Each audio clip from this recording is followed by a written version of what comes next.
Assalamualaikum warahmatullahi wabarakatuh. Hai para pencinta catur dan para catur mania, selamat datang kembali di Legenda Catur Dunia. Grand Chess Tour 2021 seri ketiga Kroasia Rapid and Blitz sudah memasuki sesi Blitz kawan.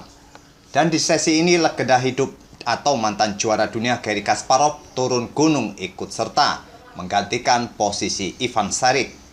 Tapi sayangnya kawan, di hari pertamanya tadi malam sisa-sisa kejayaan Kasparov sudah luntur. Dari 9 game Blitz yang dimainkannya, dia mengalami 8 kali kekalahan dan 1 kali remis tanpa memetik kemenangan satupun. Meski hanya berhadapan dengan sekelas Jordan Van Forest di game pertamanya. Pagi ini kita akan mengcover game pertama Kasparov versus Jordan Van Forest ini. Sebelum itu kawan, kita coba lihat hasil klasemen tadi malam. Pimpinan klasemen masih dipimpin oleh Ian Nepomuk, ditempel ketat Maxime Vachier-Lagrave, disusul Anish Giri dan seterusnya. Dan kita langsung ke atas papannya Jordan Van Forest versus Garry Kasparov.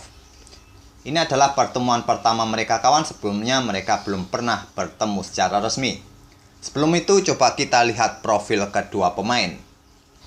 Garry Kasparov kawan pernah mengumumkan pensiunnya dari catur profesional tahun 2005 silam saat berusia 41 tahun dan menjadi seorang politikus di Rusia. Tapi sesekali dia masih mengikuti turnamen dari Grand Chess Tour atau gelaran Grand Chess Tour turnamen ini. Berikut inilah kawan elo rating terakhirnya saat dia mengumumkan pensiunnya dari dunia catur profesional. Garry Kasparov saat mengumumkan pensiunnya kawan masih menempati posisi ranking 2 dunia. Di sumber yang lain menyebutkan Garry Kasparov masih menempati posisi pertama dengan elo standarnya 2812, elo rapidnya 2783 dan elo blitznya 2801. Dan elo tertinggi yang pernah dicapainya adalah 2851. Sedangkan lawannya Jordan Van Forest ini saat ini menempati posisi 45 dunia dengan elo rating standar 2688, elo rapid 2543 dan elo blitz 2622. Dan usianya masih cukup muda kawan, sekitar 22 tahun. Walaupun usianya masih cukup muda, berusia 22 tahun kawan, tapi di awal tahun ini dia berhasil memenangkan kejuaraan Tata Steel Tournament pada bulan Januari kemarin. Oke, itulah kawan sedikit profil mengenai kedua pemain dan kita langsung saja ke atas papan. Di sini Jordan Van Forest pegang putih mengawali permainan dengan pion E4, dibalas oleh Kasparov dengan pion C5 bermain dengan sisilan defense. Kuda F3, pion D6, pion D4, pion pukul pion, dipukul balik oleh kuda, kuda hitam F6, dan kuda putih C3, selanjutnya pion A6. Kita temui bentuk sisilan Najdov dari Garry Kasparov yang merupakan salah satu pertahanan favoritnya untuk menghadapi pion E4. Putih melanjutkan langkah gajah ke petak G5. Selain langkah gajah ke petak G5 ini kawan, langkah gajah ke petak E2 ini juga jadi pilihan bagi putih atau bermain dengan langkah gajah petak gelapnya ke petak E3. Tapi memang yang paling populer adalah langkah gajah G5. Pion E6 lanjut Kasparov, pion F4, dan menteri hitam ke C7. Langkah menteri hitam ke C7 ini merupakan pilihan nomor 4 yang paling populer. Langkah yang paling populer pada posisi ini adalah langkah gajah ke petak E7 memblokade pimpinan dari gajah petak gelap putih ini, atau memilih langkah menteri ke petak B6 mentransposisi ke bentuk variasi pion racun. Tapi di sini Kasparov memilih langkah menteri ke C7, membiarkan kudanya dipukul oleh gajah putih. Inilah yang dilakukan oleh Jordan Van Forest semalam. Gajah pukul kuda dipukul balik oleh pion F. Langkah-langkah ini masih cukup standar kawan dalam permainan sisilan Najdov. Ini bermaksud untuk membuka lajur G bagi betengnya nanti. Dengan memilih variasi ini kawan, hitam juga mungkin akan mempunyai opsi nantinya untuk melakukan rokade panjang.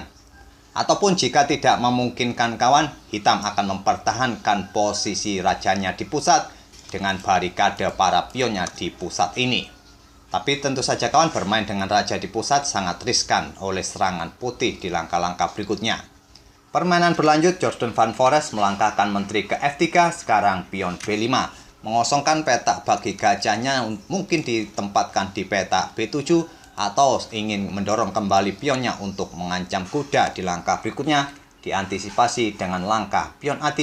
Sekarang Kasparov mengembangkan kudanya ke C6 menantang pertukaran kuda.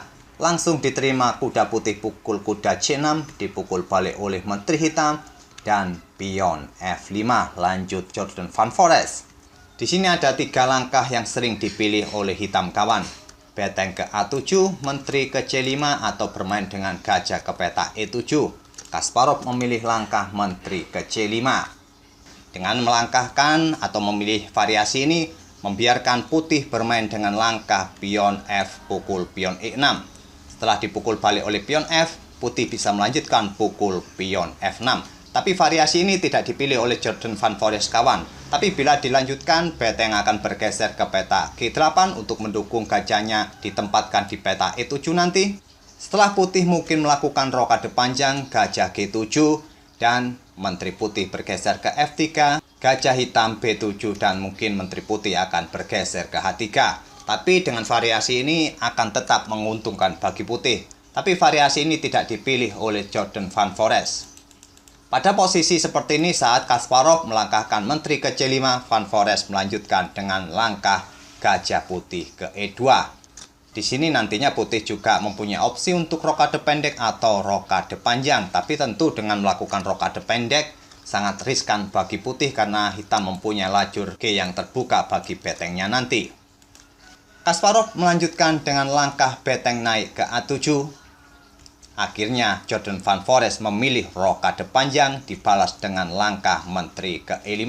Kali ini Kasparov tidak membiarkan putih bermain dengan pion F pukul pion E6-nya. Jordan Van Forest pun menggeser beteng H ke F1. Persiapan untuk bermain dengan pion F pukul pion E6, kemudian nanti bisa pukul pion yang ada di peta F6. Kasparov menggeser betengnya ke C7. Dengan ide di langkah berikutnya mungkin akan mendorong pion D5 untuk membuka diagonal peta gelap bagi pengembangan gajah untuk pukul pion A3. Selanjutnya beteng ataupun menteri bisa pukul kuda yang ada di peta C3. Di sini diantisipasi dengan langkah raja bergeser ke B1. Sekarang pion H5 lanjut Kasparov dan dibalas dengan pion H4. Di poin ini kawan, perbedaan waktu kedua pemain sangat menonjol. Garry Kasparov bermain cukup lambat, sisa waktunya hanya 59 detikan. Sedangkan Jordan Van Forest masih punya 2 menit 40 detikan. Permainan berlanjut, Garry Kasparov melangkahkan gajah ke E7. Menteri putih ke E3 berencana mungkin ke peta B6, dihadang oleh menteri di C5. Dan pertukaran menteri ditolak oleh Jordan Van Forest. Dia menggeser menterinya ke G3, berencana ke peta G7, diantisipasi atau dihadang oleh raja di F8. Dan akhirnya Jordan Van Forest mulai membuka lajur F, pion F, pukul pion E6, dipukul balik oleh pion F. Sebetulnya kawan, memukul menggunakan gajah sedikit lebih baik daripada memukul balik menggunakan pion F tadi. Tapi mungkin maksud dari Garry Kasparov memukul balik menggunakan pion F ini, nanti setelah gajah peta gelapnya mundur ke peta D8, akan membuka akses bagi betengnya untuk membantu pertahanan di depan rajanya nanti. Di sini Jordan Van Forest melanjutkan dengan langkah menteri ke peta G6. Mungkin di langkah berikutnya akan membuat langkah pengorbanan pertukaran perwira dengan pukul pion F6. Di backup oleh menteri hitam di peta E5. Selanjutnya, beteng putih naik ke D3, bersiap untuk bergeser kembali ke peta G untuk memberikan dukungan bagi menterinya. Pada posisi seperti ini kawan, terlihat ancaman putih adalah menggeser betengnya ke peta G3. Tapi Garry Kasparov tidak berusaha menggeser betengnya ke peta G8 mungkin untuk mengancam menteri. Pastinya setelah menggeser beteng ke peta G8, putih mungkin akan melanjutkan memilih skak di peta H6 atau pukul pion yang ada di peta H5. Di sini Garry Kasparov memilih bermain dengan langkah gajah mundur ke D8, membiarkan putih menggeser betengnya ke lajur G untuk memberikan dukungan bagi menterinya. Dan Garry Kasparov menggeser betengnya ke peta F7, dibalas dengan langkah beteng naik ke G5 mengancam menteri. Tentu saja bila pion pukul beteng ini kawan, selanjutnya akan terjadi skakmat. Garry Kasparov menggeser menterinya ke D4 dan gajah pukul pion H5 membuat Garry Kasparov menyerah di langkah ke-25. Posisi putih pada posisi ini sudah sangat unggul kawan. Memang permainan akan cukup panjang bila dilanjutkan, tapi dengan komposisi atau posisi perwira seperti ini sudah tidak mungkin lagi bagi hitam untuk menghentikan serangan-serangan putih di beberapa langkah berikutnya. Coba kita lanjutkan saja permainan ini dengan variasi langkah menteri hitam ke peta A7 untuk memberikan backup lebih bagi betengnya. Putih mungkin akan bermain dengan pion E5, dibalas dengan pion F5, membuka diagonal peta gelap bagi pengembangan gajah atau mengincar beteng yang ada di peta G5 ini. Putih akan melanjutkan atau mengorbankan pertukaran betengnya dengan langkah kuda ke E4. Sekali lagi, bila pion pukul kuda, nanti beteng akan pukul beteng, dipukul balik oleh menteri hitam, dan menteri putih akan pukul balik menteri hitam skakmat. Jadi di sini menteri hitam mungkin akan bergeser ke D7, dan mungkin putih akan memainkan pion G4, mungkin hitam akan menggeser betengnya ke G7, mengancam menteri putih. Jika menteri pukul beteng hitam, nantinya akan terjadi pertukaran menteri kawan, mungkin putih lebih baik memainkan pion G pukul pion F5, beteng pukul menteri, pion pukul pion E6 open skak mengancam menteri, raja bergeser ke E8, pion pukul menteri skak, raja pukul pion, dan beteng pukul beteng. Jika beteng hitam pukul gajah, selanjutnya akan seperti ini kawan, dan di beberapa langkah berikutnya masih akan tetap membuat putih unggul dengan variasi seperti ini. Oleh karena itu, di langkah ke-25 tadi kawan, saat gajah meluncur pukul pion H5 ini, Kasparov pun menyerah di langkah ke-25.